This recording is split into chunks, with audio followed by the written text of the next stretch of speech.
أعوذ بالله من الشيطان الرجيم. بسم الله الرحمن الرحيم.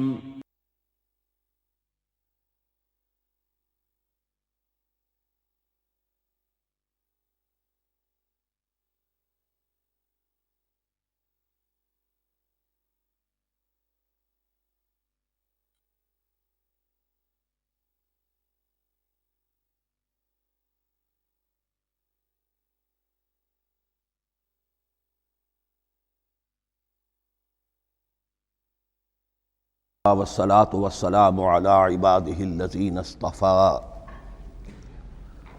خصوصا على أفضلهم وخاتم النبيين محمد الأمين وعلى آله وصحبه أجمعين. أما بعد فأعوذ بالله من الشيطان الرجيم. بسم الله الرحمن الرحيم.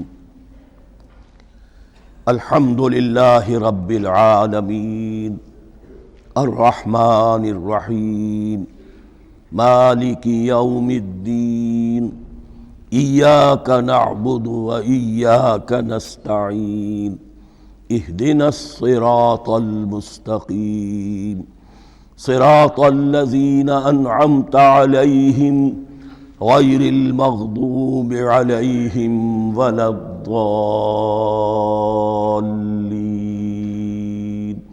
آمين. رب اشرح لي صدري ويسر لي امري واحلل عقدة من لساني يفقهوا قولي. اللهم ربنا الهمنا رشدنا واعذنا من شرور انفسنا. اللهم ارنا الحق حقا وارزقنا اتباعه وارنا الباطل باطلا وارزقنا اجتنابه. اللهم ربنا يسر لنا امورنا كلها واتمم لنا بالخير وتقبل منا فإنك خير المتقبلين آمین یا رب العالمین.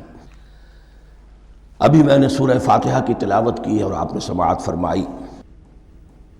یہ سورہ مبارکہ مصحف کے اعتبار سے تو پہلی سورت ہے ہی، سب کو معلوم ہے، لیکن یہ بھی نوٹ کر لیجئے کہ یہ نزول کے اعتبار سے بھی سب سے پہلی مکمل سورت جو حضور پر نازل ہوئی وہ یہی ہے.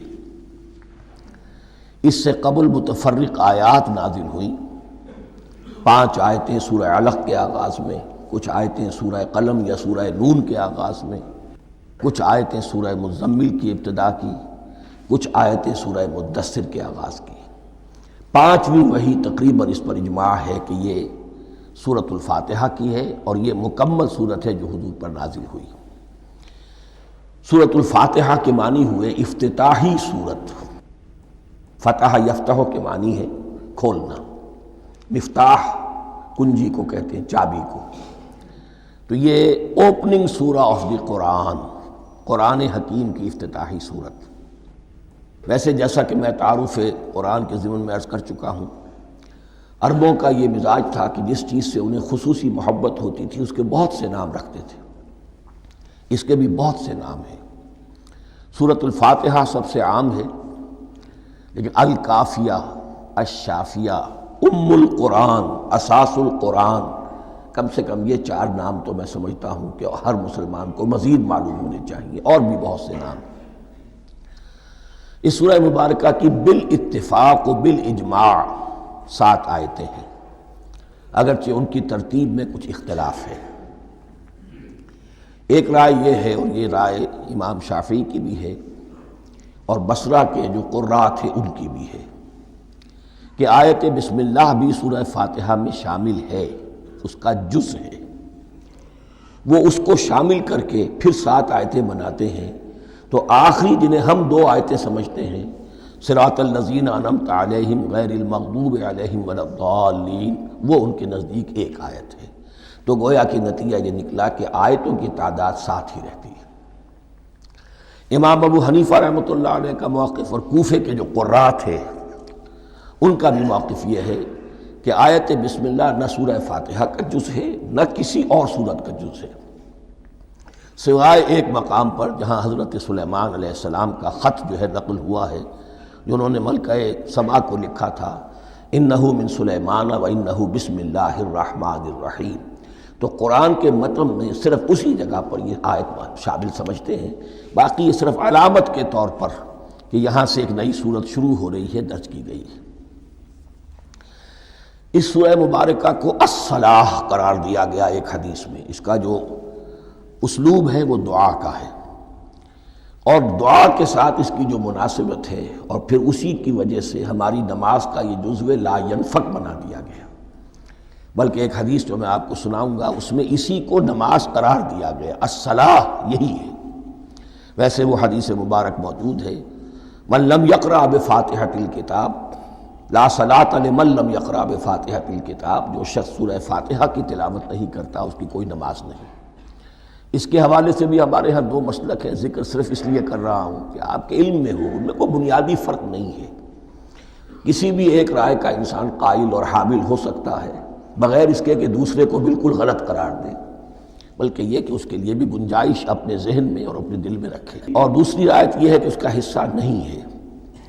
اسی اعتبار سے یہ کہ یہ سورہ مبارکہ نماز میں پڑھی جانی ضروری ہے، لا صلاۃ لمن لم یقرأ بفاتحۃ الکتاب۔ البتہ یہ اختلاف ہے، یہ بات جو میں ذکر کر رہا تھا جو ذہن سے نکل گئی، کہ آیا مقتدی جو ہے امام کے پیچھے کھڑا ہو کر جب نماز پڑھ رہا ہو تو کیا اس صورت میں بھی اس کے لیے لازم ہے کہ سورہ فاتحہ پڑھیں؟ اس میں دو رائے ہو گئی، بلکہ تین۔ ایک رائے انتہائی ہے اور وہ فقہ حنفی کی طرف منسوب ہے کہ اگر آپ امام کے پیچھے مقتدی کی حیثیت سے نماز پڑھ رہے ہیں تو کسی بھی رکعت میں آپ سورہ فاتحہ نہیں پڑھیں گے۔ ایک دوسری بالکل برعکس رائے ہے، وہ امام شافعی رحمۃ اللہ علیہ کی ہے کہ ہر حالت میں، چاہے امام جہری رکعت پڑھا رہا ہو جس میں وہ بلند آواز سے سورہ فاتحہ پڑھ رہا ہو، اور چاہے وہ سری رکعت ہو، ہر حالت میں مقتدی کو بھی پڑھنی ہے۔ ایک تیسری رائے بین بین ہے، وہ امام مالک کی ہے رحمۃ اللہ علیہ، کہ جو سری رکعت ہے جس میں کہ امام بھی خاموشی سے پڑھ رہا ہے، مقتدیوں کو بھی پڑھنی چاہیے۔ جو جہری رکعت ہے جس میں کہ امام بلند آواز سے پڑھ رہا ہے، اس میں مقتدیوں کو خاموش رہ کر پوری توجہ جو ہے سننے پر صرف کر دینی چاہیے۔ اذا قرئ القرآن فاستمعوا له وانصتوا، جب قرآن پڑھا جا رہا ہو تو پوری توجہ اس کے پڑھنے پر مرکوز کر دو اور خود خاموش رہو۔ میرے اپنی رائے میں یہ تیسری رائے سب سے زیادہ صائب ہے، اور اس میں کسی طرح کی بھی کوئی پیچیدگی پیدا نہیں ہوتی۔ بہرحال اس سورہ مبارکہ کا جو اسلوب ہے میں نے عرض کیا دعائیہ ہے، البتہ قرآن مجید کے علم اور حکمت کے اعتبار سے، اس کے فلسفے کے اعتبار سے ایک بات سمجھ لینی چاہیے۔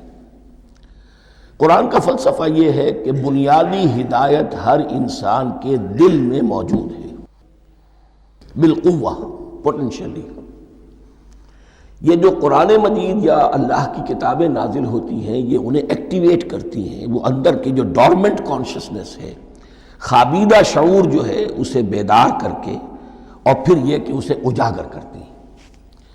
ہر سلیم الفطرت انسان اور سلیم العقل انسان، دو سلامتی شرط ہیں۔ سلیم الفطرت، نیچر پرورٹڈ نہ ہو، فطرت مسخ نہ ہو گئی ہو، عقل سلیم ہو۔ ان دونوں چیزوں کا نتیجہ یہ نکلتا ہے کہ وہ انسان از خود، بغیر کسی وحی کی رہنمائی کے، بغیر کسی نبی کی تعلیم کے سے استفادہ کیے ہوئے، از خود بھی کچھ حقائق تک پہنچ جاتا ہے۔ اور وہ حقائق کیا ہیں؟ نمبر ایک یہ کہ اس کائنات کا ایک خالق ہے اور وہ ایک ہے، اور وہ تمام صفات کمال سے متصف ہے۔ نمبر دو یہ کہ انسان کی زندگی صرف یہ زندگی نہیں ہے، بلکہ ایک اور زندگی ہے کہ جس میں اس زندگی کے اعمال کے نتائج برآمد ہوں گے۔ یہ دو باتیں، اس کی زیادہ وضاحت کے ساتھ جو ہے اس کا تذکرہ آئے گا سورہ لقمان میں، جہاں حضرت لقمان کی شخصیت کا تذکرہ ہے۔ لیکن یہاں صرف یہ بات سمجھ لیجئے کہ قرآن کا فلسفہ یہ ہے کہ ہر انسان میں، ہر فرد نوع بشر میں جو اپنی ولادت کے وقت مسلم ہوتا ہے، حضور کی حدیث ہے کل مولود یولد علی الفطرہ ابواہ یحودانہ او ینصرانہ او یمجسانہ، ہر بچہ نوع انسانی کا فطرت اسلام پر پیدا ہوتا ہے، وہ فطرت کے اندر وہ ہدایت ودیت ہے۔ اب اگر وہ فطرت بس نہیں ہوئی اور عقل جو ہے وہ صحیح رخ پر کام کر رہی ہے تو ان دو حقائق تک وہ انسان خود پہنچ جائے گا۔ لیکن ان دونوں حقائق تک پہنچنے کے بعد اب وہ دست بستہ دعا کرے گا کہ اے رب اب مزید ہدایت تو مجھے عطا فرما۔ ایک تو یہ کہ میں کیا کروں کیا نہ کروں، میری عقل اس میں ٹھوکر کھا سکتی ہے، میں کسی اچھی چیز کو بری سمجھ سکتا ہوں، کسی بری کو اچھی سمجھ سکتا ہوں، تو مجھے صحیح راستہ، صحیح راہ ہدایت پر چلا۔ یہ دعا ہے جو انسان کرتا ہے جبکہ وہ ایمان باللہ اور ایمان بالآخرہ تک خود پہنچ چکا ہوتا ہے، اور یہ سمجھتا ہے کہ صحیح زندگی کا رخ یہی ہے کہ جس رب کو میں نے پہچانا ہے کہ وہ اس کائنات کا خالق ہے اور مالک ہے اور رب ہے، میں اس کی بندگی کروں، اس کی اطاعت کروں، اس کا حکم مانوں، اس کے راستے پر چلوں۔ لیکن وہ راستہ کون سا ہے؟ اس کے لیے پھر دست بدعا ہوتا ہے کہ پروردگار تو میری رہنمائی فرما۔ یہ مقام ہے کہ جہاں آپ سمجھ لیجئے اپنے آپ کو بھی آج اس جگہ پر تصور کرتے ہوئے پھر اس سورہ مبارکہ کو پڑھیے کہ آپ اس مقام پر اللہ کے فضل و کرم سے پہنچ چکے ہیں کہ اللہ کو آپ نے پہچان لیا اور اس کی توحید کو جان لیا، اس کی جملہ صفات کمال سے آپ واقف ہو گئے۔ آپ یہ بھی جان گئے کہ بڑھ کر اس کے حضور میں حاضر ہونا ہے اور وہ حساب کتاب لے گا۔ پھر آپ نے یہ عہد بھی کر لیا کہ اب زندگی گزارنی ہے اس رب کی بندگی میں، اسی کی فرما برداری میں۔ اب یہاں کھڑے ہو کر آپ پوچھتے ہیں کہ اللہ مجھے وہ تفصیلی ہدایت عطا فرما، ایسا نہ ہو کہ کبھی میں کسی راستے پر چلتا ہوا کسی پگڈنڈی پر مڑ جاؤں اور وہ تھوڑی سی جو ڈیوییشن ہو میرے راستے کی وہ میری عاقبت کو برباد کر دے۔ یک لحظہ غافل گشتم و صد سال راہم دور شد، اس لیے کہ ہوتا یہی ہے سیدھے راستے سے ذرا سی کوئی پگڈنڈی جو ہے تھوڑے سے اینگل پر نکلی ہے، لیکن جب چلتے جائیں گے آپ تو جتنا آگے بڑھیں گے اس پر، اس راہ صراط مستقیم سے آپ اتنے ہی زیادہ دور ہوتے چلے جائیں گے۔ یہ ہے قرآن مجید کی حکمت اور فلسفے کے اعتبار سے اس سورہ مبارکہ کا مقام۔ اب آئیے ہم بسم اللہ کرتے ہیں۔ بسم اللہ الرحمن الرحیم، شروع کرتا ہوں میں اللہ کے نام سے جو رحمان اور رحیم ہے۔ اس پر کچھ گفتگو ہو چکی ہے تعارف قرآن کے ضمن میں کہ رحمان اور رحیم دو نام ہیں کہ جو رحمت کے مادے سے نکلتے ہیں۔ رحمان میں اللہ تعالیٰ کی رحمت کا جوش ہے، جانی کیفیت، طوفانی کیفیت، اور رحیم میں اللہ تعالیٰ کی رحمت کا دوام اور تسلسل۔ یہ دونوں کیفیات اللہ کی رحمت میں بیک وقت موجود ہیں، جس کا ہم تصور نہیں کر سکتے۔ ہم سمندر کو دیکھتے ہیں، متلاطم سمندر ہے، اس میں ہیجان ہے، طوفان ہے۔ دریا کو دیکھتے ہیں کہ وہ سکون کے ساتھ چل رہا ہے، خاموشی سے چل رہا ہے، بہہ رہا ہے، بس تسلسل کے ساتھ بہہ رہا ہے۔ ہم ان دونوں کیفیات کو علیحدہ دیکھتے ہیں تو ہمارا ذہن ان دونوں کو بیک وقت اس کا تصور نہیں کر سکتا، تخیل ممکن نہیں۔ لیکن اللہ کی رحمت کی یہ دونوں شانیں مستقلاً ہر وقت موجود ہیں بیک وقت، اسی لیے ان دونوں کے درمیان کہیں حرف عطف نہیں آئے گا۔ بسم اللہ الرحمن الرحیم، الحمدللہ رب العالمین۔ کل حمد، اور حمد کو ذہن میں رکھ لیجئے، حمد مساوی ہے تعریف جمع شکر۔ عام طور پر ترجموں میں ایک لفظ لایا جاتا ہے، کل تعریف اللہ کے لیے، یہ کافی نہیں ہے۔ تعریف آپ کسی شے کی کر سکتے ہیں جس میں کوئی حسن ہے، خوبی ہے، کسی بھی اعتبار سے، خواہ آپ کو اس کے حسن و خوبی سے کوئی فائدہ حاصل نہیں ہو رہا۔ ایک پھول ہے، بہت خوبصورت ہے، بس ٹھیک ہے، خوبصورت ہے، آپ نے کہا، تعریف کر دی۔ شکر کرتے ہیں آپ اس شے کا جس سے آپ کو کوئی فائدہ پہنچا ہو، استفادہ ہوا ہو، آپ کی کوئی ضرورت پوری ہوئی ہو، آپ کی کوئی مشکل رفع ہوئی ہو۔ اور آپ دیکھیں گے کہ حمد میں یہ شکر کا پہلو غالب ہے۔ جتنی بھی دعائیں ہیں حضور سے منقول، شکر کے مقام پر وہاں حمد آتا ہے۔ بھوک لگی ہوئی تھی، کھانا کھایا، الحمدللہ الذی اطعمنی وسقانی۔ اب یہاں دیکھیے ترجمہ تعریف نہیں، شکر ہے اس اللہ کا جس نے مجھے کھلایا اور پلایا۔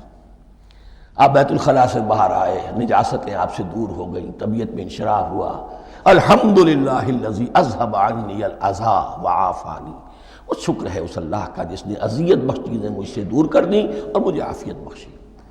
تو یہ الحمدللہ رب العالمین، اللہ تعالیٰ کا حسن و کمال اور حسن و جمال اپنی جگہ بھی اس انتہا کا ہے کہ جتنی تعریف اس کا حق ہے ہم کر ہی نہیں سکتے، لیکن اس کے احسانات اور انعامات ہم پر اتنے ہیں کہ ہم ان کو بھی گن نہیں سکتے، لہذا ایک ہی احصاء ہم نے کر دیا الف لام کے ساتھ، الحمدللہ رب العالمین، تمام تعریفیں اور کل شکر اللہ کے لیے ہیں کہ جو تمام جہانوں کا پروردگار ہے، رب ہے، مالک ہے۔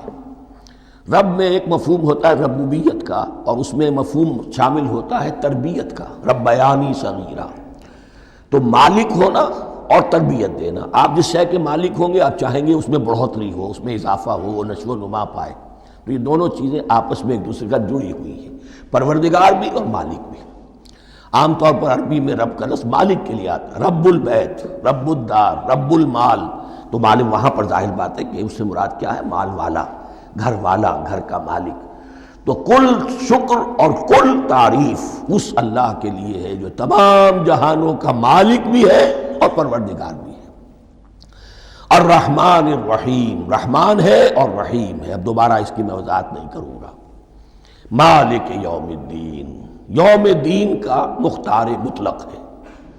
دین عربی زبان میں کہتے ہیں بدلے کو، دناہم کما دانو، کما تدینو تو دانو، یہ کہاوت ہے، جیسے اردو میں ہم کہتے ہیں جیسا کرو گے ویسا بھرو گے، کما تدینو تو دانو، تو یہ ہے بدلہ، اس کا بنیادی مفہوم جو ہے وہ بدلہ ہے۔ تو بدلے کا ایک دن ہے جس دن فیصلہ ہوگا کہ کون کیا کما کر لایا ہے اور اسے کیا بدلہ ملنا چاہیے۔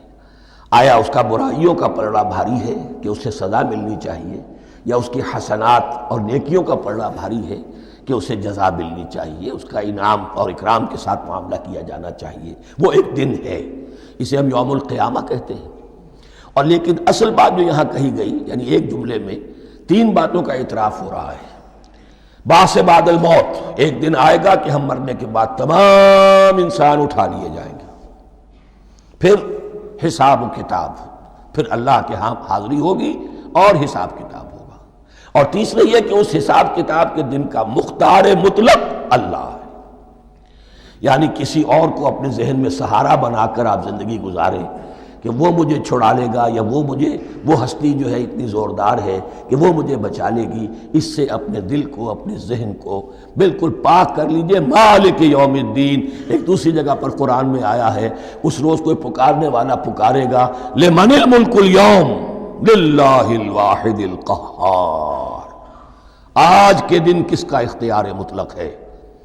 اور پھر کہا جائے گا اللہ کے لیے، الواحد قہار، جو پوری طرح چھایا ہوا ہے، مستولی ہے۔ تو مالک یوم الدین، جو جزا و سزا کے دن کا مالک ہے۔ اب یہاں سے کلام ایک رخ بدل رہا ہے، ابھی تک تو یہ غائبانہ انداز میں کلام ہو رہا ہے، اللہ سے خطاب نہیں آیا اس میں ابھی۔ الحمدللہ رب العالمین الرحمن الرحیم مالک یوم الدین، اب خطاب ہے، ایاک نعبد و ایاک نستعین، ہم صرف تیری ہی بندگی کرتے ہیں اور کریں گے، اور ہم صرف تجھ ہی سے مدد مانگتے ہیں اور مانگیں گے۔ یہ ترجمہ میں کیوں کر رہا ہوں کہ یہ فعل مضارع ہے، عربی زبان میں فعل مضارع حال اور مستقبل دونوں کو کور کرتا ہے۔ کا جو ہے مفعول فاعلی جو ہے، مفعول جو ہے اس میں ضمیر مفعولی اسے پہلے لا کر حشر کا مضمون پیدا ہو گیا۔ ہم تیری بندگی کرتے ہیں نہیں، ہم تیری ہی بندگی کرتے ہیں اور کریں گے۔ حال میں ترجمہ کیجئے تو یہ اظہار حال ہے، اور مستقبل میں ترجمہ کیجئے تو یہ ایک عہد ہے، قول و قرار ہے، بہت بڑا معاہدہ ہے۔ وَإِيَّاكَ نَسْتَعِينُ، اور صرف تجھ ہی سے مدد مانگتے ہیں اور مانگیں گے۔ اس میں بھی حال کا ترجمہ اظہار حال، اللہ کرے کہ واقعی ہمارا حال وہی ہو، جب ہم یہ الفاظ کہتے ہیں تو واقعتاً ہم اس پر پورے اتر رہے ہوں کہ اسی کی بندگی کر رہے ہوں اور اسی سے ساری استعانت اور استمداد کر رہے ہیں۔ جہاں تک مستقبل کا تعلق ہے وہ پھر ایک عہد ہے، اہدنا الصراط المستقیم، یہ مقام وہ آ گیا کہ یہاں تک تو اے پروردگار ہم پہنچ گئے، تیرے فضل سے، تیرے کرم سے، فطرت سلیمہ بھی تیری عطا کردہ تھی، عقل سلیم بھی تیری ودیعت کردہ تھی، ان دونوں کی روشنی سے ہم یہاں تک تو پہنچ گئے۔ اب ہماری جو ضرورت ہے، احتیاج ہے، وہ کیا ہے؟ اہدنا الصراط المستقیم، ہدایت بخش ہمیں سیدھے راستے کی۔ یہاں دو باتیں سمجھ لیجئے، انفرادی سطح پر انسان کے لیے نہ معلوم کتنے مرحلے آتے ہیں ہر روز کہ جس میں وہ ایک چھٹک کر کھڑا ہو جاتا ہے، یہ کروں یا یہ کروں، دو آلٹرنیٹو سامنے آ رہے ہیں، فیصلہ کرنا مشکل ہو رہا ہے، قدم قدم پر ہدایت کی ضرورت ہے۔ اور اجتماعی طور پر نوع انسانی تین بڑے بڑے تمدنی مسائل میں واقعہ یہ ہے کہ تسلیم کر لیا جانا چاہیے کہ عقل انسانی اس کو راستہ نہیں دکھا سکتی۔ عام معاشرتی سطح پر مرد اور عورت کے درمیان حقوق اور اختیارات کا کیا توازن ہو، ناممکن ہے، انسان طے نہیں کر سکتا۔ انسان یا مرد ہے یا عورت ہے، عورت سوچے گی اپنے لحاظ، اپنے جذبات کا، اپنے خیالات کا لحاظ رکھے گی، مرد کے جذبات و احساسات کا اس کا کوئی تصور ہی ممکن نہیں۔ مرد سوچے گا اسے اپنے احساسات معلوم ہے، لیکن یہ کہ عورت کے احساسات سے وہ نابلد ہے، ان کو محسوس کر ہی نہیں سکتا، لا محالہ وہ اپنے بارے میں وہ جو بھی نظام بنائے گا اس میں وہ اپنی بالادستی رکھے گا۔ وہ تو ایک ہی ہستی ہو سکتی ہے کہ جو دونوں کی خالق ہے، مرد کی بھی عورت کی بھی، اور اس کو دونوں سے محبت ہے، دونوں کا خیر خواہ ہے، دونوں کا رب ہے، دونوں کو پروان چڑھانا چاہتا ہے۔ اسی طرح فرد اور معاشرہ یا ریاست، حکومت اور ریاست ہمیشہ یہ چاہتی ہے کہ سارے اختیارات ہمارے ہاتھ میں آ جائیں، ٹوٹلیٹیرین سوسائٹی ہو، بس ہم حکم دیں اور لوگ اس پر چلیں۔ افراد یہ چاہتے نہیں، ہمیں آزادی ہونی چاہیے۔ اب آپ دیکھیے کہ دنیا میں کتنے جھگڑے چلتے ہیں اسی پر، فریڈم فریڈم فریڈم۔ وہ فریڈم واقعتاً اپنی جگہ پر ایک شے ہے، افراد کی آزادی ہونی چاہیے، لیکن افراد کی آزادی اتنی نہ ہو جائے کہ وہ مادر پدر آزاد ہو جائے، کوئی قانون، کوئی قاعدہ، کوئی اخلاقی کوئی حدود اور قیود جو ہے ان کا پابند نہ رہے۔ تو اب کہاں ہے وہ نقطہ اعتدال کہ جس میں انسان کی انفرادی آزادی، انفرادی اختیار اور ادھر اجتماعی مصلحتیں جو ہیں ان کو بیلنس کیا جا سکے؟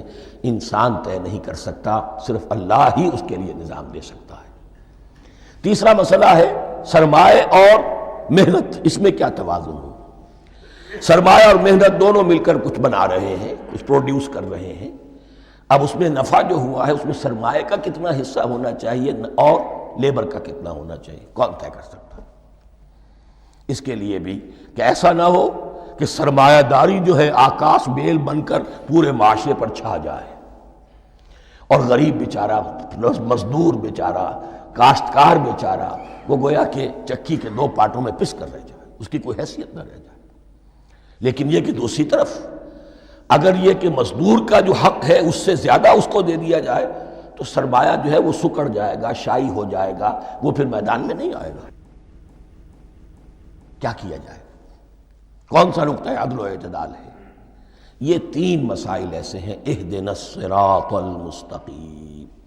تو یوں سمجھیے کہ ایک جو بنیادی ہدایت تھی، ایک اللہ کو پہچان لینا، یہ جان لینا کہ کل حسن و جمال اور تمام انعام و اکرام کا منبع اس کی ذات ہے، وہ رحمان ہے اور رحیم ہے، اور یہ جان لینا کہ مرنے کے بعد جی اٹھنا ہے، حساب کتاب ہے، فیصلہ ہوگا جزا و سزا کا، اور مختار مطلق اس دن کا اللہ ہے۔ پھر یہ عہد کر لینا ایاک نعبد و ایاک نستعین۔ اس کے بعد دعا، پروردگار ہمیں ہدایت پر قائم رکھ، ہماری ہدایت میں اضافہ فرما۔ اس ہدایت کے لفظ کو سمجھ لیجئے، بنیادی ہدایت، تفصیلی ہدایت، قدم قدم پر ہدایت، ہدایت پر ہدایت۔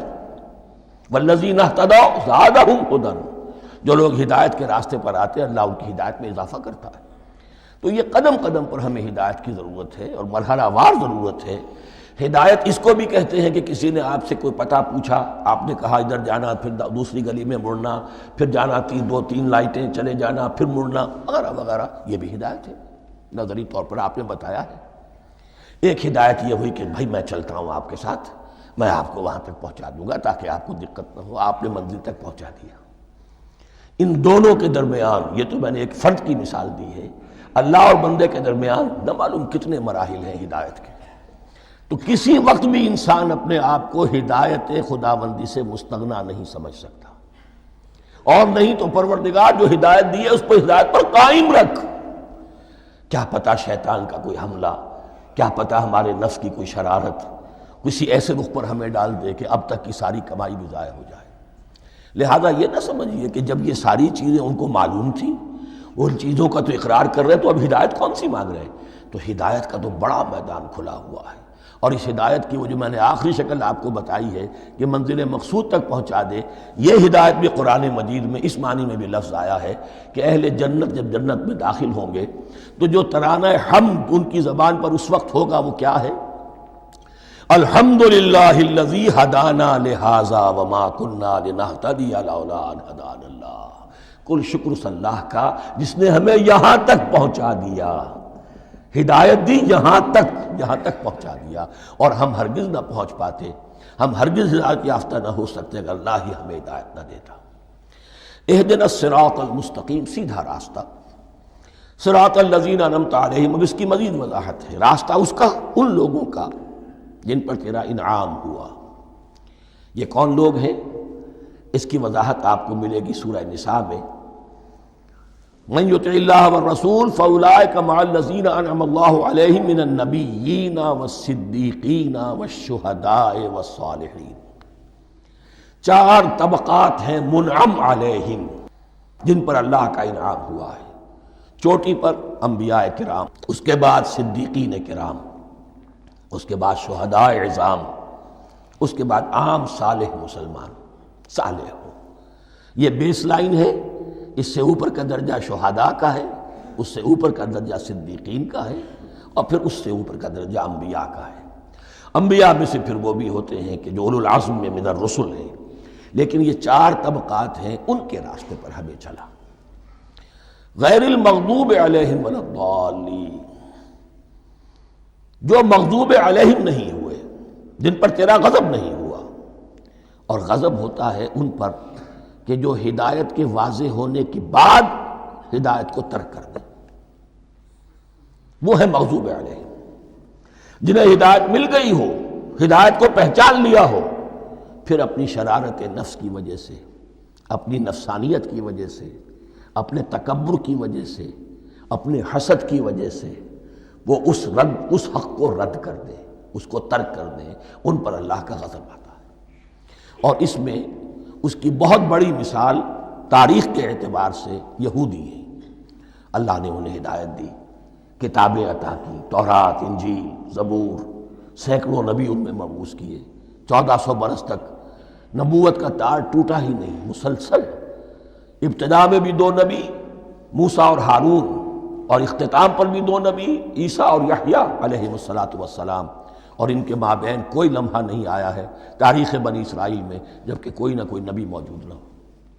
لیکن انہوں نے اپنی شرارت نفس کی وجہ سے ہدایت تورات سے بھی منہ موڑا، اور پھر سب سے بڑی بات یہ کہ ہدایت محمدی سے، ہدایت قرآنی سے بھی صلی اللہ علیہ وسلم منہ موڑا، وہ ہے مغضوب علیہم ولا الضالین، اور نہ ہی گمراہ ہوئے۔ یہ لفظ جو آتا ہے عربی زبان میں، گمراہ کا بھی ہے اور تلاش حق میں بھٹکنے والے کا بھی ہے۔ ایک وہ شخص ہے جس پر حق ابھی واضح نہیں ہوا، وہ تلاش میں ہے، اس کے لیے بھی ضال کا لفظ آئے گا۔ اسی طرح کوئی شخص کسی کے عشق اور محبت میں ایسا ہو جائے، دیوانہ ہو جائے، اس کو بھی ضال کہتے ہیں، یعنی اس کے اوپر جذبات کا اتنا غلبہ ہو گیا ہے کسی کی محبت اور عشق کی بنا پر۔ تو حضور کے لیے یہ لفظ آیا ہے وَوَجَدَكَ ضَالًّا فَهَدَىٰ، اور یہ تو سورۃ الضحیٰ ہے، اکثر بیشتر لوگوں کو یاد ہوگی۔ تو یہ جو ضال کا لفظ ہے، اس میں سمجھ لیجئے ضروری نہیں ہے کہ وہ گمراہ ہو، بلکہ وہ بھی کہ جو ابھی راہ ہدایت کی طلب میں، اس کے حصول کے لیے اس کی تلاش میں کوشاں ہیں، اور وہ بھی کہ جو کسی مغالطے کی وجہ سے حق سے منحرف ہو جائے۔ یہ بھی جان لیجئے کہ ایک ہے بدنیتی، تکبر، حسد، حق کو جان کر پہچان کر رد کر دینا یا چھوڑ دینا یا ترک کر دینا۔ ایک ہے کسی غلطی میں، کسی جذبات کے اندر آ کر، کسی غلو کے اندر مبتلا ہو کر اور حق سے منحرف ہو جانا۔ اس کی جو سب سے بڑی مثال ہے وہ نصارہ ہے، عیسائی ہے۔ حضرت مسیح کو انہوں نے مانا لیکن غلو کیا، یہ لفظ آئے گا آگے، لا تغلو فی دینکم، اپنے دین میں غلو نہ کرو۔ جیسے ہمارے ہاں بھی بعض لوگ ہیں جو حضور صلی اللہ علیہ وسلم کی تعریف میں، حضور صلی اللہ علیہ وسلم کے ساتھ اپنی محبت کے اظہار میں غلو کر جاتے ہیں۔ یہ انتہا درجے کو ہو گیا تھا حضرت مسیح علیہ السلام کے ماننے والوں میں، اور اس کی بنا پر انہوں نے تثلیث کا عقیدہ ایجاد کر لیا اور حضرت مسیح علیہ السلام کو اللہ کا بیٹا بنا دیا۔ تو اس کی سب سے بڑی مثال ضالین کی اس اعتبار سے کہ ہدایت پانے کے بعد کسی بدنیتی سے نہیں بلکہ کسی اچھے جذبے میں غلو کی وجہ سے رسول سے محبت کرنا تو اچھا جذبہ ہے، لیکن یہ محبت بھی ایک حد میں رہنی چاہیے۔ غلو کرے گی تو ظاہر بات ہے کہ اس کے بعد وہ گمراہی کی طرف لے جائے گی۔ تو یہ ہے اس سورہ مبارکہ کا ترجمہ، اور اس کے بعد آخر میں آمین کہنا یہ مسنون بھی ہے، کہنا چاہیے۔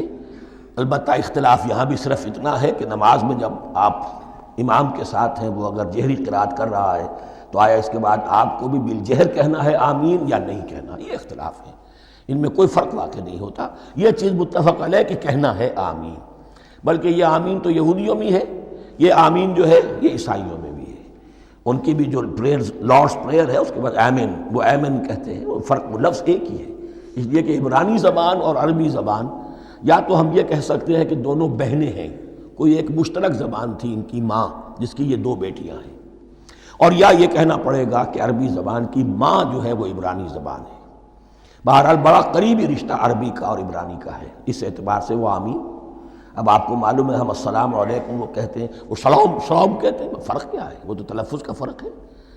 اسی طریقے سے اور بہت سے الفاظ ہیں، میں بعد میں بتا۔ اب میں اس سورہ مبارکہ کے بارے میں خاص حدیث آپ کو سنانا چاہتا ہوں، اور اسی سے در حقیقت جو امام ابو حنیفہ کا موقف ہے رحمۃ اللہ علیہ، اس کی حقانیت مزید مبرہن ہو جائے گی۔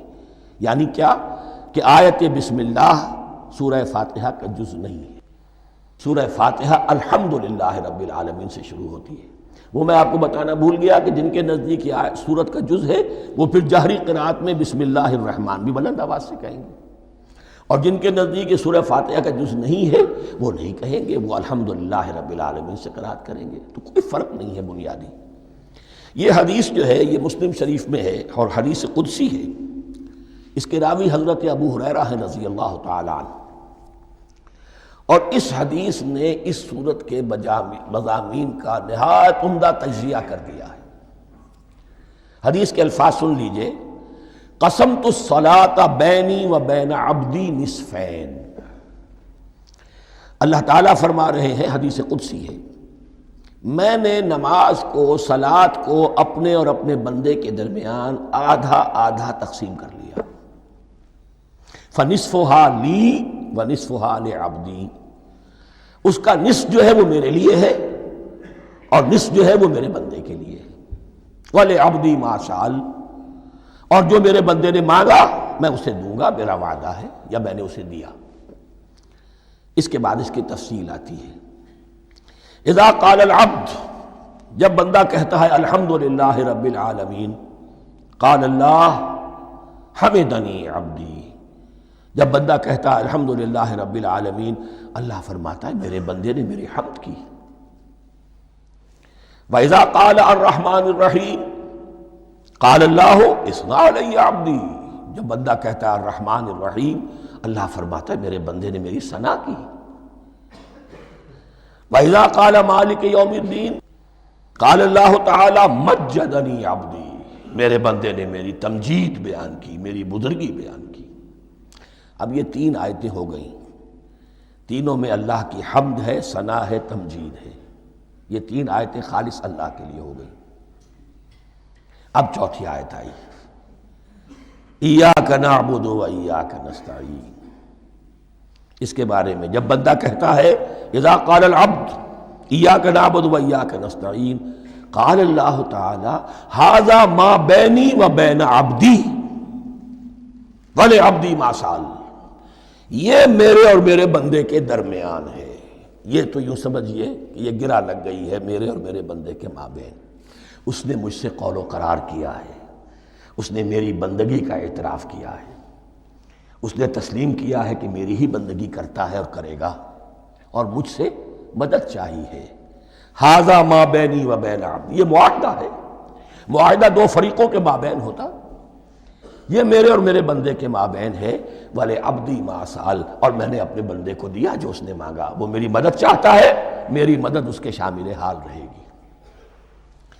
فَإِذَا قَالَ، اور جب بندہ کہتا ہے اهْدِنَا الصِّرَاطَ الْمُسْتَقِيمَ صِرَاطَ الَّذِينَ أَنْعَمْتَ عَلَيْهِمْ غَيْرِ الْمَغْضُوبِ عَلَيْهِمْ وَلَا الضَّالِّينَ، قَالَ اللَّهُ تَعَالَى هَذَا لِعَبْدِي وَلِعَبْدِي مَا سَأَلَ۔ یہ تین آیتیں یہ میرے بندے کے لیے، اهْدِنَا الصِّرَاطَ الْمُسْتَقِيمَ، اسی صراط مستقیم کی وضاحت ہے مثبت، صراط الذین انعمت علیہم، اسی صراط المستقیم کی وضاحت ہے منفی انداز میں، غیر المغضوب علیہم ولا الضالین۔ یہ سب میرے بندے کے لیے ہے اور میں نے اپنے بندے کو دیا جو اس نے مانگا۔ اس کو میں نے ایک مرتبہ یہ ترازو کی شکل میں اس کو لکھوایا تھا۔ دیکھیے یہ ایاک نعبد و ایاک نستعین، یہ ہے وہ ترازی کی وہ ڈنڈ، واو جو ہے ایاک نعبد و ایاک نستعین، واو جو ہے گویا کہ وہ مٹھ ہے جس سے کہ ترازو کو پکڑا جاتا ہے۔ ادھر ایک پلڑا ہے جس کی تین آیتیں ہیں، الحمدللہ رب العالمین الرحمن الرحیم مالک یوم الدین۔ اس کا نتیجہ کیا نکلا؟ ایاک نعبد۔ آپ نے شاید یہ سنا بھی ہو، ایک بہت ہی عمدہ قرات کا جو ریکارڈ ہے قاری عبدالباسط عبدالصمد کا، وہ یہیں سے چل کر سورہ فاتحہ کی قرات کر کے ایاک نعبد پر آ کر رکتا ہے۔ الحمدللہ رب العالمین الرحمن الرحیم مالک یوم الدین ایاک نعبد۔ گویا کہ یہاں یہ صورت بالکل ہاف ہو گئی ہے۔ تین آیتوں میں اللہ کی حمد ہے، ثنا ہے، تمجید ہے، جس کا نتیجہ ہم تیری ہی بندگی کرتے ہیں، تیری ہی اطاعت کریں گے۔ لیکن اب اس کے بعد سوال ایاک نستعین، اسی کی جو استعانت کیا درکار ہے ہمیں؟ ہدایت۔ ہدایت سب سے بڑی استعانت ہے، ہدایت ہی تو سب سے بڑی مدد ہے۔ اهدنا الصراط المستقیم صراط الذین انعمت علیہم غیر المغضوب علیہم ولا الضالین۔ یہ ایاک نستعین کے حق کے ساتھ یہ تین آیتیں آ گئیں، اهدنا الصراط المستقیم صراط الذین انعمت علیہم غیر المغضوب علیہم ولا الضالین۔ قسمت الصلاة بینی و بین عبدی نصفین فنصفها لی ونصفها لعبدی ولعبدی ما سأل۔ اللہ تعالیٰ اس سورہ فاتحہ کا جو اصل مفہوم ہے وہ بھی ہمارے ذہنوں پر، ہمارے شعور کی سطح پر اسے اجاگر کیے رکھے، ہمیں توفیق دے کہ جب بھی پڑھیں، جب بھی سنیں تو وہ کیفیت اگر ہو جائے۔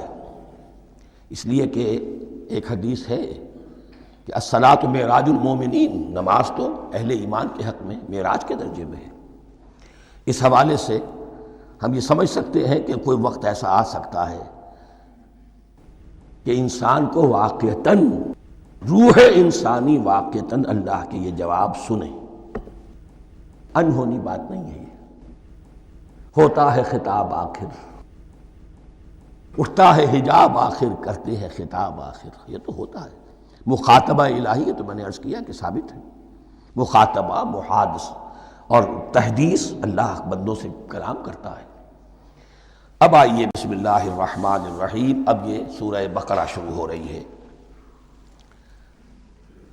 سورۃ البقرہ جو 286 آیات پر مشتمل ہے، تقریباً 2.5 پاروں پر پھیلی ہوئی ہے۔ ہر شخص جانتا ہے کہ یہ قرآن حکیم کی حجم کے اعتبار سے سب سے بڑی سورت ہے، لیکن یہ معاملہ صرف حجم کا نہیں ہے۔ نبی اکرم صلی اللہ علیہ وسلم نے اسے سنام القرآن قرار دیا ہے۔ آپ نے فرمایا لکل شیء سنام، ہر چیز کی ایک چوٹی ہوتی ہے، جیسے اونٹ کا کوہان ہوتا ہے۔ وسنام القرآن البقرہ، سنام القرآن، قرآن کی چوٹی جو ہے وہ سورۃ البقرہ ہے۔ یہ نوٹ کر لیجئے جو میں نے کل آپ کو جو مختلف مکی اور مدنی صورتوں کے گروپوں کے بارے میں بتایا تھا کہ یہاں سے اب پہلی منزل بھی شروع ہو رہی ہے اور پہلا گروپ بھی شروع ہو رہا ہے، اور اس کے ساتھ جو اگلی صورت آئے گی وہ اس کا جوڑا ہے، سورہ آل عمران، جس کی سب سے نمایاں علامت یہ نوٹ کیجئے، یہ بھی الف لام میم سے شروع ہوئی، اگلی بھی الف لام میم سے شروع ہوگی۔ اس کے بعد 2 صورتیں مدنی اور ہیں، لیکن ان دونوں میں نہ حروف مقطعات ہے، نہ کوئی اور تمہیدی کلام ہے، براہ راست خطاب سورہ نساء میں یا ایھا الناس اور سورہ مائدہ میں یا ایھا الذین آمنوا، کوئی تمہیدی بات نہیں کوئی حروف مقطعات نہیں، براہ راست خطاب۔ وہ ایک جوڑا ہے سورہ نساء اور سورہ مائدہ، اور یہ ایک جوڑا ہے سورہ بقرہ اور سورہ آل عمران۔ سورہ بقرہ اور سورہ آل عمران کو نبی اکرم صلی اللہ علیہ وسلم نے الزہراوین بھی قرار دیا ہے۔ زہرا کہتے ہیں بڑی روشن چیز کو۔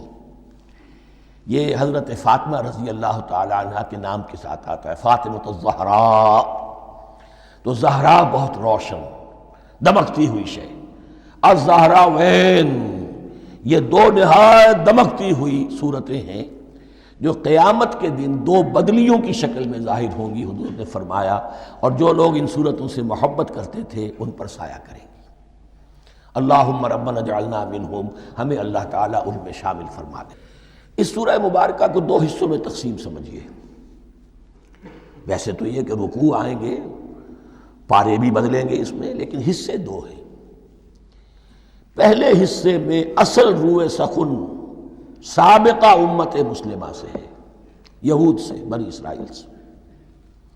دوسرے حصے میں اصل خطاب موجودہ امت مسلمہ سے ہے، امت محمد سے صلی اللہ علیہ وسلم۔ پہلے حصے میں 18 رکوع ہیں لیکن آیات 152 ہیں۔ دوسرے حصے میں 22 رکوع ہیں لیکن آیات 134 ہیں۔ گویا کہ اس سے آپ کو توازن نظر آئے گا کہ اگرچہ ادھر رکوعوں کی تعداد کم ہے 18 لیکن آیات کی تعداد زیادہ ہے 152۔ دوسرے حصے میں رکوعوں کی تعداد زیادہ ہے 22 لیکن آیات کی تعداد 134۔ اسی لیے اس کا ایک نام میں نے تجویز کیا ہے، وہ اس لیے تاکہ کچھ حقائق آپ کے ذہنوں میں ان ناموں کے حوالے سے بھی انشاءاللہ محفوظ ہو جائیں گے۔ سورۃ الامتین، دو امتوں کی صورت، اس لیے کہ تقریباً نصف اس کی ساری بحث جو ہے، مرکزی بحث، وہ سابقہ امت مسلمہ بنی اسرائیل، اور دوسرا نصف اس میں سارا خطاب وہ ہے موجودہ امت مسلمہ یعنی امت محمد صلی اللہ علیہ وسلم۔ اس کا جو پہلے 18 رکوع ہے یا پہلا حصہ ہے، اس کے اندر ڈویژن فردر ہوگی ورٹیکل، عمودی۔ پہلے 4 رکوع، پھر 10 رکوع، پھر 4 رکوع۔ لیکن جو 22 رکوع ہیں دوسرے حصے کے، دوسرے نصف کے، اس میں ڈویژن جو ہے جو ہاریزونٹل ہے، وہ افقی تقسیم ہے، عمودی نہیں، افقی۔ وہ میں بعد میں بیان کروں گا جب ہم وہاں پہنچ جائیں گے۔ ان کو پہلے سمجھ لیجئے کہ اس پہلے حصے کی جو تقسیم میں نے کی ہے، پہلے 4 رکوع، پھر 10 رکوع اور پھر 4 رکوع۔ پہلے 4 رکوع یوں سمجھیے کہ پورے قرآن مجید کے لیے اس کی حکمت اور فلسفے کا جو حصہ مکی قرآن میں بیان ہو چکا تھا اس کا خلاصہ ہے۔ جب یہ صورت نازل ہو رہی ہے تو یہ تو مدینہ میں حضور تشریف لا چکے ہیں، 12-13 سال جو ہے گزر چکے ہیں، اور ان 12-13 سالوں کے دوران 2/3 قرآن نازل ہو چکا ہے۔ اس میں جو بھی حکمت، فلسفہ اور بنیادی دعوت، یہ جو چیزیں مکی قرآن میں بیان ہوئیں، ان کا خلاصہ نچوڑ نکال کر یہاں 4 رکوعوں میں رکھ دیا گیا۔ اگرچہ ان میں بھی جب گہرائی میں آپ دیکھیں گے تو روح سخن جو ہے وہ بنی اسرائیل کی طرف ہے، وہ میں بعد میں عرض کروں گا، لیکن اضافی طور پر یہ سمجھ لیجئے کہ پورے مکی قرآن کے حکمت اور پیغام کا خلاصہ ان 4 رکوعوں میں۔ پھر 10 رکوع ہیں جن میں براہ راست خطاب ہے سابقہ امت مسلمہ، یا بنی اسرائیل۔ اس کے بھی 2 حصے ہیں۔ پہلے ایک رکوع میں دعوت ہے، بڑا انداز اس کا بڑا پیارا ہے، اس میں دعوت ہے، ایمان لاؤ محمد پر صلی اللہ علیہ وسلم۔ اور اس کے بعد 9 رکوع ہیں ملامت کے، ملامت، تنقید، تم نے یہ کیا اور یہ کیا اور یہ کیا، ہم نے یہ احسان کیے، یہ احسان کیے، یہ احسان کیے، تم نے یہ ناشکری کی، یہ ناشکری کی، یہ ناشکری کی۔ اور اس سب کا نتیجہ آخری 4 رکوعوں میں ہے کہ اب تمہیں اس منصب سے معزول کیا جا رہا ہے جس پر تم 2000 برس تک فائز رہے ہو، اور تمہیں ہٹا کر اب ایک نئی امت محمد کی شکل میں جو وجود میں آ چکی ہے صلی اللہ علیہ وسلم، اسے اس پر فائز کیا جا رہا ہے۔ اور اس کی علامت کے طور پر اسے میں کہا کرتا ہوں کورونیشن، تاج پوشی۔ ایک امت معزول، دوسری امت اس کا نسب ہو رہا ہے، اس کی تاج پوشی کے لیے سمبل، علامت کیا ہے؟ قبلہ تحویل۔ وہ قبلہ یروشلم سابقہ امت کا قبلہ اب ادھر رخ نہیں ہوگا، اب اہل توحید کا قبلہ یہ مکے کی طرف ہوگا، بیت اللہ کی طرف ہوگا۔ تو تحویل قبلہ کا مضمون ہے جو ان 4 رکوعوں میں آتا ہے۔ تو یہ میں نے تھوڑی سی تمہید جو ہے آپ کے سامنے رکھ دی ہے۔ اب بسم اللہ کیجئے۔ بسم اللہ الرحمن الرحیم۔ الف لام میم۔ الف لام میم یہ حروف مقطعات ہیں، یہ علیحدہ علیحدہ پڑھے جاتے ہیں، علم نہیں پڑھ سکتے اس کو۔ الف لام میم، ہا میم ہے، ہا علیحدہ میم علیحدہ، اگرچہ لکھے ہوئے ہوتے ہیں جڑے ہوئے، کاف ہا یا عین صاد لکھے ہوئے جڑے ہوئے، پڑھے جائیں گے علیحدہ علیحدہ، قطع علیحدہ کرنا۔ تو حروف مقطعات ان کے بارے میں ایک بات تو جو ہے اجماعی ہے، سب کے نزدیک مسلم ہے، ان کا کوئی حتمی مفہوم اور ان کے حتمی معنی کسی کو معلوم نہیں سوائے اللہ اور اس کے رسول کے۔ اس معنی میں یوں بھی کہا گیا یہ کوڈ ورڈز ہیں، جیسے کہ کوئی میسیجز جو ہیں ادھر ادھر بھیجے جاتے ہیں، سیکرٹ میسیجز، تو کچھ کوڈ ورڈز ہوتے ہیں جس سے سمجھ میں آتا ہے کہ یہ بات واقعتاً صحیح سورس سے آ رہی ہے، واللہ عالم۔ لیکن اس کا کوئی مفہوم اور اس کے معنی جو ہیں وہ اتفاق اس پر ہے، اگرچہ بعض حضرات نے کچھ اپنی سی کوشش کی ہے، کچھ مفہوم جو ہے بنانے کی، وہ اپنی جگہ پر ہے، لیکن یہ کہ کسی حضرت عبداللہ ابن عباس رضی اللہ تعالیٰ عنہما نے بعض ایسی کوششیں کی ہیں، لیکن ان کی رائے کو بھی ان کی ذاتی رائے سمجھا گیا ہے، امت نے اسے قبول نہیں کیا۔ اجماع اور کنسنسس اسی پر ہے کہ اس کے معنی اور مفہوم کسی کو معلوم نہیں سوائے اللہ اور اس کے رسول کے۔ البتہ بعض چیزیں ایسی ہیں کہ وہ اگر نوٹ کر لی جائیں تو شاید آئندہ ہے اس میں کچھ راز کھلنے کے امکانات پیدا ہو جائیں۔ دیکھیے عربی زبان کے جو الفابیٹس ہیں ان کی تعداد 29 ہے یا 28 ہے، میں بتا چکا ہوں۔ الف اور حمزہ کو ایک سمجھے تو 28 ورنہ 29۔ پہلی بات یہ نوٹ کیجئے، قرآن حکیم کی 114 صورتوں میں سے 29 صورتوں میں ان کے شروع میں یہ حروف مقطعات آئے ہیں۔ دوسری بات یہ کہ اس میں 28 کا نصف کیجئے تو 14 استعمال ہوئے، 14 نہیں استعمال ہوئے، بالکل آدھی تعداد استعمال ہوئی ہے۔ تیسرے یہ کہ جو شروع اور آخر اور درمیان 3 حصوں میں تقسیم کر دیجئے آپ، 9 9 9 پلواڑی 27، ایک طرف 10 رہ جائیں گی۔ پہلے حصے میں سے بہت کم حروف لیے گئے، بہت کم، آخری حصے کے تقریباً تمام حروف ہیں تقریباً۔ درمیانی حصہ وہ ہے کہ جس میں آپ نے دیکھا ہے کہ عربی میں جوڑوں کی شکل میں ہے، صاد ضاد، فرق کیا ہے نقطے کا، سین شین فرق کیا ہے نقطوں کا، را زا فرق کیا ہے نقطے کا۔ تو جو بھی نقطے والا لفظ ہے وہ نہیں لیا گیا، اور جو بغیر نقطے کے غیر منقوط ہے وہ لیا گیا۔ پھر اس میں 3 صورتیں ہیں جن میں ایک ایک حرف آیا ہے، سورہ قاف، سورہ نون، سورہ صاد۔ پھر صورتیں ہیں جن میں 2 2 آئی ہیں، جن میں 3 3 آئے ہیں، پھر 4 4 آئے ہیں، 2 ہی صورتیں ہیں جن میں 4 4 ہیں، اور 2 ہی صورتیں جن میں 5 5 ہیں۔ تو یہ ہے صرف یوں سمجھیے کہ اعداد و شمار۔ اس کے حوالے سے کچھ آدمی غور کرے تو شاید کوئی بات نکلے۔ باقی وہ مثال میں آپ کو بتا دیتا ہوں کہ حضرت عبداللہ ابن عباس نے ایک رائے ظاہر کی کہ الف لام میم در حقیقت ایک جملے کا خلاصہ ہے، انا اللہ اعلم۔ پہلا لفظ انا، اس کا الف لے لیا، درمیانی لفظ اللہ، اس کا درمیانی لام لے لیا، تیسرا لفظ اعلم، یہ آخری لفظ ہے، آخری حرف میم لے لیا، انا اللہ اعلم، میں اللہ جانتا ہوں، واللہ اعلم، واقعتاً اللہ ہی جانتا ہے۔ یہ حضرت عبداللہ ابن عباس کی رائے ہے، لیکن اگرچہ انہیں حبر الامت مانا گیا ہے، لیکن یہ کہ ان کی اس رائے کو بھی اکثر و بیشتر مفسرین نے قبول نہیں کیا۔ اب جو پہلے 2 رکوع ہیں اس سورہ بقرہ کے، ان کے بارے میں تعویل عام اور تعویل خاص کا ایک بڑا بنیادی فرق ہے جو نوٹ کر لینا چاہیے۔ جس وقت یہ صورت نازل ہو رہی ہے، میں عرض کر چکا ہوں کہ 12 سال ہو چکے تھے حضور کو اپنا فریضہ نبوت و رسالت ادا کرتے ہوئے۔ ایک جماعت اچھی بھلی تیار ہو چکی تھی جنہوں نے حضور کی دعوت پر لبیک کہا، ایمان لائے اور آپ کی تعلیمات پر عمل کیا۔ وہ ایک گروہ موجود تھا، یہ ابو بکر ہے، یہ عمر ہے، یہ عثمان ہے، یہ طلحہ ہے، یہ زبیر ہے، یہ عبد الرحمن ابن عوف ہے، یہ مصعب بن عمیر ہے، دیکھ لو۔ اور ایک گروہ وہ تھا کہ جو حق کو جان کر پہچان کر محض اپنی ضد اور ہٹ درمی کی باعث وہ کفر پر اڑ گیا تھا۔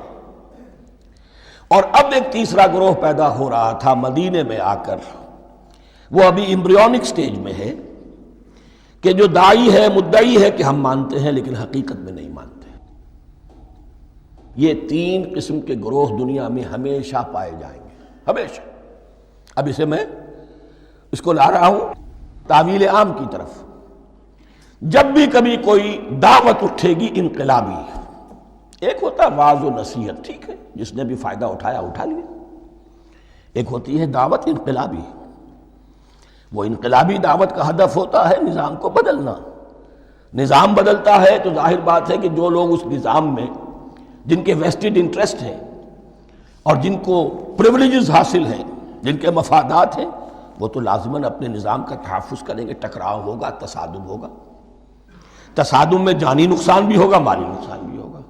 یہ گویا کہ کسی انقلابی دعوت کے لوازم ہیں۔ اگر یہ شاید نہ ہو تو دعوت انقلابی ہے ہی نہیں۔ اس اعتبار سے ہر انقلابی دعوت کے جواب میں تین طبقے پیدا ہو جاتے ہیں۔ ایک وہ کہ جو اس دعوت کو قبول کرتے ہیں دیانت کے ساتھ، خلوص کے ساتھ، اخلاص کے ساتھ، اور پھر پوری جواں مردی کا ثبوت دیتے ہیں، ہر چہ بعد آباد، اب جو آئے سو آئے، جان دینی پڑے حاضر ہیں، مال دینا پڑے حاضر ہیں، کوئی تکلیف آئے، کوئی مشقت آئے، کوئی مصیبت آئے، کوئی قربانی کرے، حاضر۔ جب پکارا گیا واپس نہیں پھیرا کوئی فرمان جنوں کا، اور تنہا نہیں لوٹی کبھی آواز جرس کی۔ خیریت جاں راحت تن صحت داماں، سب بھول گئیں مصلحتیں اہل ہوس کی۔ ایک وہ لوگ ہوتے ہیں، ایک وہ لوگ ہوتے ہیں کہ جو اڑ جاتے ہیں ضد پر، ہٹ درمی پر، ماننے کے باوجود، جاننے کے باوجود کہ بات تو ٹھیک ہے جو کہہ رہے ہیں، کیسے مان لیں؟ ہماری سیادت، ہماری چودراہٹ، ہمارے مفادات، ہمارے یہ ساری چیزیں، ان سب کے اوپر زد پڑ رہی ہے۔ یہ لوگ اڑ جاتے ہیں، اور پھر کوئی دعوت، کوئی نصیحت، کوئی مزید افہام و تفہیم ان کے حق میں مفید نہیں ہوتی۔ اس لیے کہ صحیح بات ہے جو کہتے ہیں کہ سوتے کو تو جگایا جا سکتا ہے، جاگتے کو کیسے جگائیں؟ کوئی سویا ہوا ہے تو آپ اسے جگا دیں گے، جو جاگا ہوا ہے لیکن وہ بنا ہوا ہے، وہ اٹھنے کو تیار ہی نہیں ہے، تو آپ کیسے اٹھا دیں گے اس کو؟ تو جو لوگ جان بوجھ کر حق کو پہچان کر رد کر دیتے ہیں، پھر ان کے حق میں کوئی دعوت، کوئی نصیحت، کوئی تبلیغ، کوئی انذار، کوئی تبشیر مفید نہیں ہوتی۔ تیسرا درجہ ایسے لوگوں کا ہوتا ہے جو یا تو شروع میں آتے ہی شرارت کے ارادے سے ہیں، کوئی مصلحت ہے جس کی وجہ سے اس دعوت کو قبول کر لیا، کوئی ذاتی منفعت ہے جس کے لیے قبول کر لیا، یا یہ کہ شروع میں تو اخلاص کے ساتھ آتے ہیں لیکن جب قربانی دینے کا وقت آتا ہے تو ان کے اندر سیرت و کردار کی وہ مضبوطی نہیں ہوتی کہ ہر چہ بعد آباد، یہ نہیں ہوتی، وہ پھر ڈگمگاتے رہتے ہیں، کبھی کچھ چلے پھر کہیں ٹھٹک کر رہ گئے، پھر کہیں کچھ چلے پھر ٹھٹک کر رہ گئے۔ یہ تیسرا طبقہ ہے کہ جو کہتا ہے، دعوی مدعی ہے کہ ہم نے مانا ہے، قبول کیا ہے، بات ٹھیک ہے، کچھ تھوڑا بہت چلتے بھی، لیکن جہاں مشکل آئی ٹھٹک کر کھڑے ہو گئے، اوندھے منہ گر پڑے۔ یہ تیسرا طبقہ ہے۔ اس کے لیے لفظ ہمارے ہاں منافقین بھی ہے، لیکن اس رکوع میں آ کر، ابھی ان 4 رکوعوں میں نہیں بلکہ سورہ بقرہ میں مکمل میں بھی کہیں نفاق کا لفظ نہیں آیا ہے، اس لیے کہ اسے مرض سے تعبیر کیا گیا۔ یہ مرض ہے ایک، اور اس مرض کے ذریعے سے لوگوں کے اندر جو ہے وہ ایک نفاق کا بیج پڑ رہا ہے، جو ظاہر ہوگا تو منافقت پوری کی پوری کھل کر سامنے آ جائے گی۔ روگ ہے انسانی شخصیت کا، اس حوالے سے وہ تیسری، اور یہ چونکہ اہم ترین حصہ تھا، اور یہ مرض اب شروع ہو رہا تھا مدینے میں، مکے میں نہیں تھا، لہذا زیادہ تفصیل سے اس کے بارے میں گفتگو ہوئی۔ اب ان 2 رکنوں کا سلسلے وار مطالعہ انشاءاللہ اس دوسری نشست میں کریں گے۔